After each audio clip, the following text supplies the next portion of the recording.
तो दोस्तों, भारत के लिए काफी चिंतादायक खबर निकलकर सामने आ रही है और ये खबर सीधे जुड़ी हुई है चाइना और पाकिस्तान की गैंग को लेकर। दरअसल पिछले कुछ समय से लगातार देखा जा रहा है कि BRI परियोजना को लेकर या ग्वादर पोर्ट पर काम करने वाले जो चाइनीज वर्कर्स और इंजीनियर्स वगैरह हैं, इनकी एक के बाद एक किलिंग की जा रही है, जो कि TTP द्वारा की जाती है। ऐसी परिस्थिति में चाइना पाकिस्तान के बीच में मतभेद काफी बढ़ गया था। या इसे अगर दूसरे एंगल से देखा जाए तो ये चाइना को एक मौका देता था कि वो पाकिस्तान के अंदर अपनी सेना को डिप्लॉय करे, जो कि अपने नागरिकों की सुरक्षा के नाम पर होगा। अब इसी से संबंधित एक खबर निकल कर आ रही है। दरअसल पिछले कुछ समय से लगातार आप सुन रहे होंगे POK को लेकर हलचलें बढ़ गई है। भारत के अंदर भी इस तरह की बयानबाजियां हो रही है कि आने वाले 6 महीनों में हम लोग POK को वापस ले सकते हैं, POK के लोग खुद ही अपने आप को भारत में शामिल कर सकते हैं।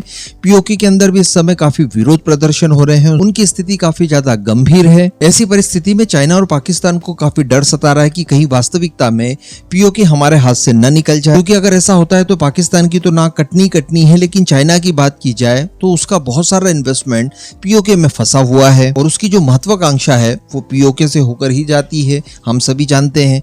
तो ऐसी परिस्थिति में POK को बचाने के लिए इनके द्वारा प्रयास शुरू कर दिए गए हैं। इसी संदर्भ में बताया ये जा रहा है कि LOC वाले इलाके में, यानी लाइन ऑफ कंट्रोल, वहां पर चाइना की तोपें, आर्टिलरी गन्स वगैरह यानी और उनके रडार सिस्टम देखे जा रहे हैं। इसके अलावा भी कई अन्य तरह के इंफ्रास्ट्रक्चर बिल्ड करने की कोशिशें की जा रही है। तो अल्टीमेटली ये कहा जा रहा है इस समय कि चाइना की फोर्सेस POK में डिप्लॉय हो सकती है। बताया जा रहा है कि इन इलाकों में चाइना की मदद से स्टील हेड बंकर्स का निर्माण किया जा रहा है, ड्रोन्स को शामिल किया जा रहा है। चाइना की मदद से POK वाले इलाके में इनक्रिप्टेड कम्युनिकेशन के लिए टावर्स को इंस्टॉल किया जा रहा है। इसके अलावा बताया ये जा रहा है कि अंडरग्राउंड फाइबर केबल बिछाने का काम भी इस पूरे रीजन में काफी तेजी से चल रहा है। इसके अलावा बताया जा रहा है कि चाइनीज मेड रडार सिस्टम, जिनमें JY और HGR सीरीज के रडार सिस्टम्स का नाम निकलकर सामने आ रहा है। इसके साथ साथ बताया जा रहा है कि चाइनीज फर्म द्वारा तैयार की जाने वाली 155 millimetre truck mounted howitzer gun, जिन्हें SH-15 के नाम से जाना जाता है,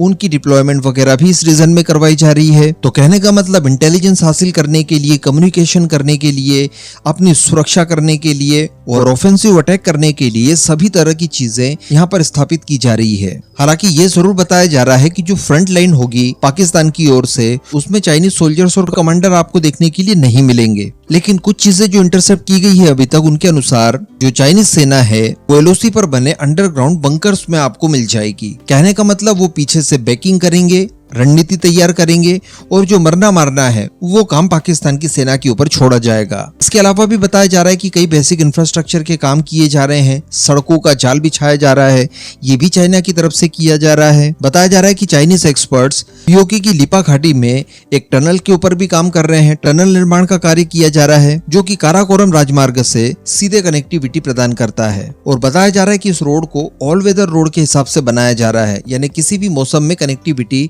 बाधित न हो, इसके लिए प्रयास किए जा रहे हैं। और वैसे भी हम लोग जानते हैं कि चाइनीज कंपनियों का ठीक ठाक कब्जा POK में आपको देखने के लिए मिल सकता है, क्योंकि भारत की सरकार उस समय सोई रहती थी और वर्ष 2007 में ही एक चाइनीज टेलीकॉम कंपनी ने पाकिस्तान की टेलीकॉम कंपनी का अधिग्रहण कर लिया था, जो कि POK में ऑपरेट करती है, चाइनीज मेड फोन भी बेचती है। और इस तरह से पाकिस्तान और चाइना की कंपनीज ने मिला जुला कर CM पाक नाम की एक टेलीकॉम कंपनी का निर्माण किया, जो कि वहीं पर ऑपरेट कर रही है। तो कहा जा सकता है कि चाइना की प्रेजेंस पहले से ही थी, लेकिन अब वो बड़े स्केल पर अपनी प्रेजेंस को POK में बढ़ाने जा रहा है, जो कि भारत के लिए सही नहीं है। लेकिन यहाँ पर एक चीज स्पष्ट देखने के लिए, सुनने के लिए और समझने के लिए मिल सकती है कि भारत एक्चुअली POK को लेकर प्लानिंग कर रहा है, तभी इस तरह की चीजें चाइना पाकिस्तान द्वारा की जा रही है। इस पूरे मुद्दे पर अब आपका क्या मानना है, नीचे कमेंट करके जरूर बताइएगा।